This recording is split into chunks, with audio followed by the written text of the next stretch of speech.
Thank you for browsing page 121. Today we're going to look to the southeast of Greyhawk at the county of Sunndi. I ran a campaign down here for many years.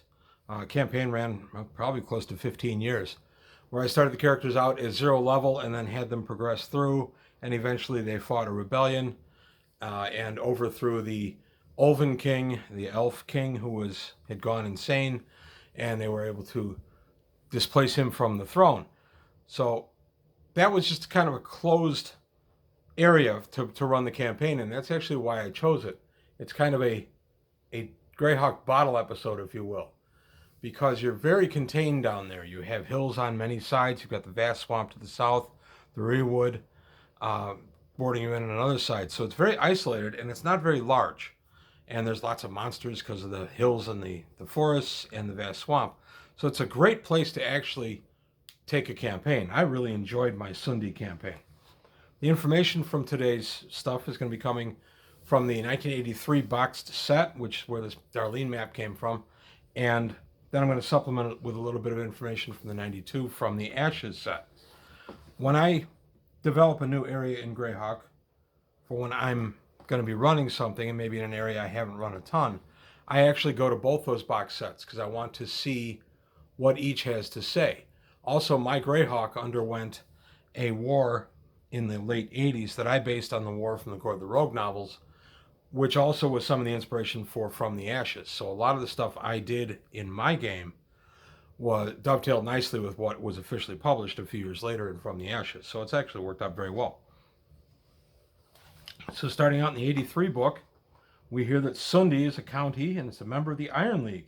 It's ruled by his brilliant lordship, Count Hazendel of Sunndi, Alvin Steward of the South. Capital is Pitchfield with a population of 3,600. The population overall is about 60,000, with 7,000 of those being gray elves, 3,000 plus being mountain dwarves, 2,000 plus being gnomes. The humanoids have some, and they're mostly in the vast swamp, and the resources are electrum, platinum, gems, type 2 and type 4. The county of Sunndi was once a fief within a fief, being granted to a loyal peer of the Overking's Herzog of the South Province of the Great Kingdom. I left this shot a little wide so you can see where South Province is. It's up to the left there. After a long period of oppressive taxation and poor treatment, the peoples of Sunndi staged a general uprising, and in 455 they became a part of the Iron League, having kicked the Herzog's troops out. The county is well protected by natural barriers. The neck of the Tilvanol Peninsula below Sunndi is corked with a great semi-salt swamp, and there's something really vicious lurking in that swamp, but I'll do that in a future video. I'm going to take a look at the vast swamp by itself.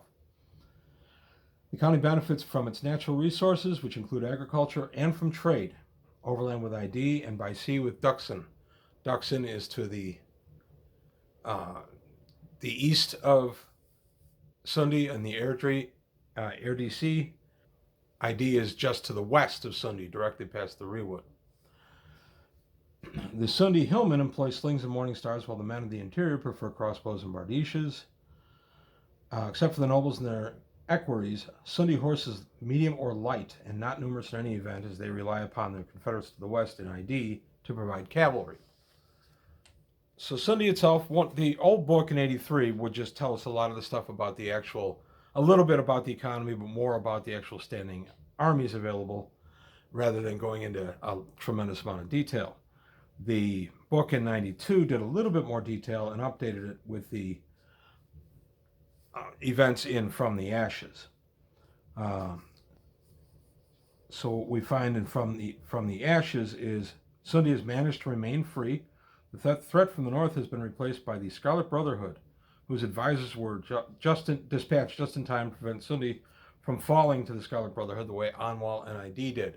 Those are two important members of the Iron League, Anwal being at the end of the peninsula, right there, right under the Sea of Garnet. And when they fell, Sunndi was kind of on its own. And in the From the Ashes stuff, the Scarlet Brotherhood had all these machinations in place, and they were going to take over this and that, and oh my goodness, and I didn't do that.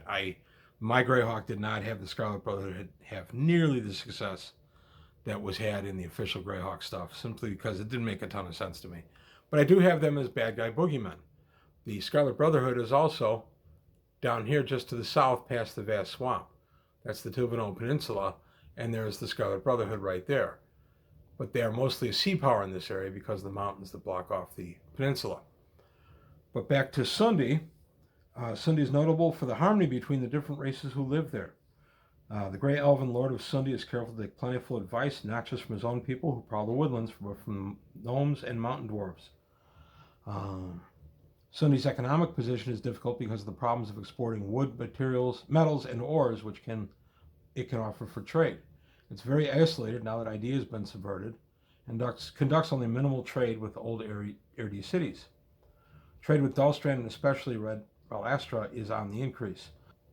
Sunndi folk are ever vigil. The Grey Elves of the land are unusually aggressive to outsiders, and they are as hardworking as the humans or the dwarves of the land. So this is a neat mixed bag, and it's a great place to stage an adventure.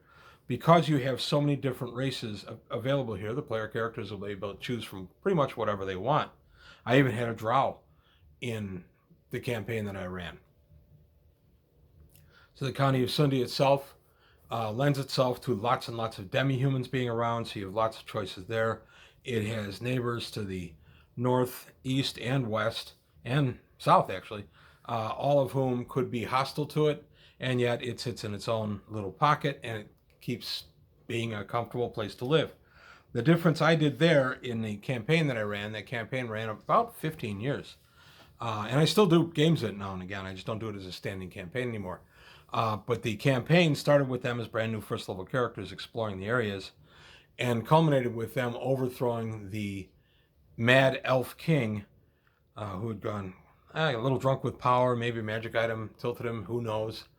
But whatever the case, he went mad, so he had to be deposed, and the player characters, of course, being D&D, played a large part of that.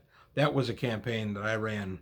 It probably took 2 years from the onset of, hey, the Elf King is mad, until they actually fought a nice battle with a battle system and defeated him. And in fact, I have the build-up to that battle system, not the actual game, but the setup to it in the first battle system, or second battle system video I ever did, the Battle for Sunndi.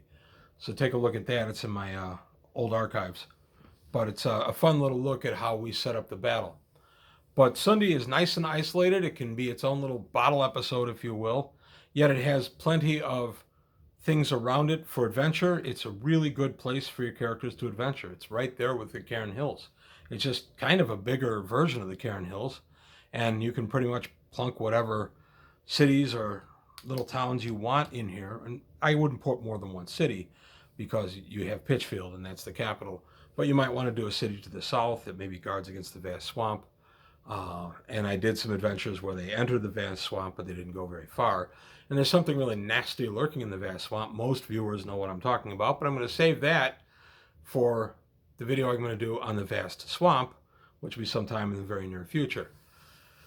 So that's really all I've got to say on the County of Sunndi. I completely recommend it as a great place to start out a very wide campaign as far as your character classes and races go. You have everything down here without having to explain why there's elves and things like that. They're all here. So you can do all kinds of fun with it. I put a mythal, which is from Forgotten Realms, but I put a mythal in the Rearwood. That's an area of old magic that's kind of breaking down. It used to do all kinds of nice things for the people who lived in it. And I stole the idea directly from Ed Greenwood and Myth Dranner. But I stuck one, a fading one, in the Rearwood, and we had a lot of fun exploring the ruins of that particular area and the strange effects that the mythal had. And yes, it was a magic mythal. Haha.